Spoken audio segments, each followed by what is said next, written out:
А как у вас в городе обстоят дела с угоном машин? Да примерно вот так.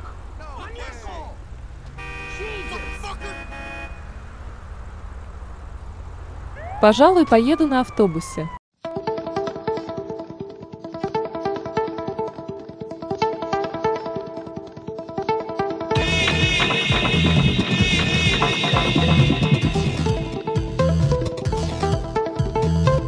Всем привет! Суббота-таки. А это значит, с вами злобный рубрика «Взгляд под капот». Ох, название просто огонь. Что поделать, но придумывание названий нельзя назвать моей сильной стороной. Однако не будем отвлекаться. Нас ждет еще один интересный автомобиль. Да ладно, всем или почти всем знаком бенефактор Дабста. Когда есть все сии, машина обширно катается по дорогам Лос-Сантоса и Палетто-Бэй. Честно скажу, не припомню Дабсту на просторах округа Блейн. Хотя вполне может по нему кататься. Тайминга не имеет, можно поставить в гараж. На канале есть тесты машины. Ссылка вверху экрана. Тюнингованной версии не имеет. И вы скажете мне: алло, злобный, а как же Дабста 2? А вот так же. Дабста 2 – это совершенно другая машина с точки зрения игровой механики и кодов. Иначе ее можно было бы заспавнить с помощью обычной Дабсты. Но, увы, сделать этого нельзя. Так что это не тюнингованная версия обычной Дабсты. Хотя машины как близнецы, и это факт. Начнем обзор. Спереди никаких шильдиков, кроме логотипа производителя. Знакомая картина. Теперь уже постоянные зрители в курсе, что надпись SC означает «Суперчарджер». Нам обещают турбину. Будем смотреть. А 6,5 – это объем двигателя в литрах.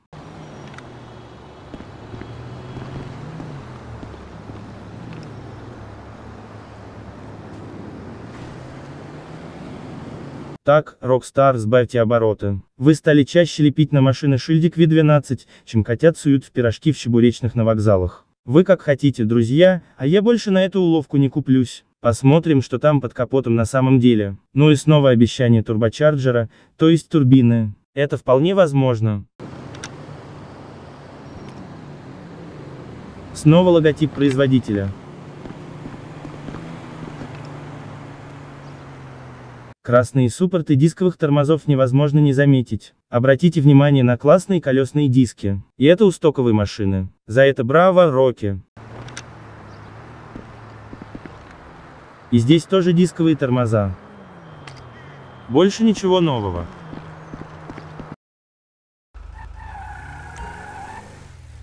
Имеем полный привод. Скорее всего, двигатель должен располагаться продольно.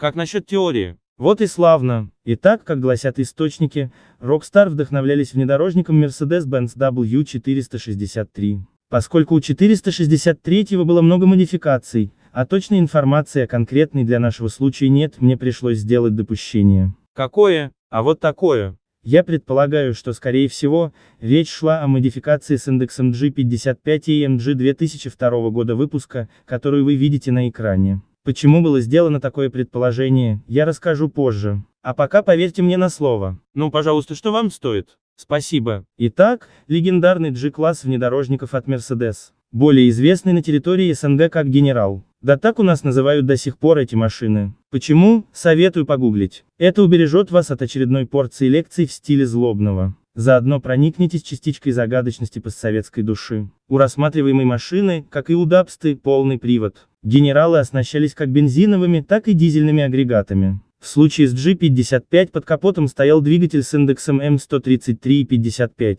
Это бензиновый V8, объемом 5,5 литров и мощностью 347-400 лошадиных сил. Оснащался турбиной с механическим наддувом. Мощный двигатель для мощной и суровой машины. Не просто так на более скромно оснащенных генералах гоняют в Бундесвере. А немцы никогда не оснащали армию плохой техникой.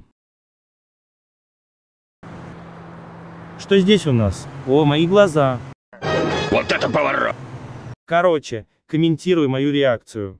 Ребята, это точная копия мотора от Benefactor Serrano, который, к слову, обозревали неделю назад.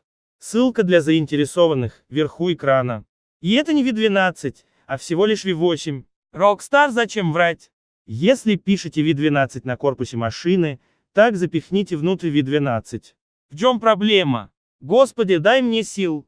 Хоть расположен правильно, то есть продольно. Все как у Сирана. Могло быть и хуже, много хуже. Кто помнит Бравадо Баффало, тот поймет.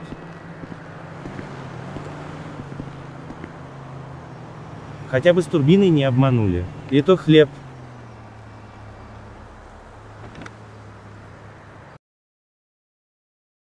Признаюсь, про G55 AMG подумал как раз, когда заглянул под капот. Внешне все генералы довольно похожи, но 55-й роднит с Дабста именно мотор V8. Согласен, слабая аналогия, но хоть какая-то лучше, чем никакой. Если вы считаете иначе, прошу указать ваши предположения в комментариях к видео. Спасибо. Черт побери, снова поддался эмоциям. Уж простите, не люблю, когда машины обижают. Пусть даже в игре. Ладно, пойду к стриму готовиться. А вы пишите на Дискорде, что про обманывающие шильдики на машинах думаете. Увидимся.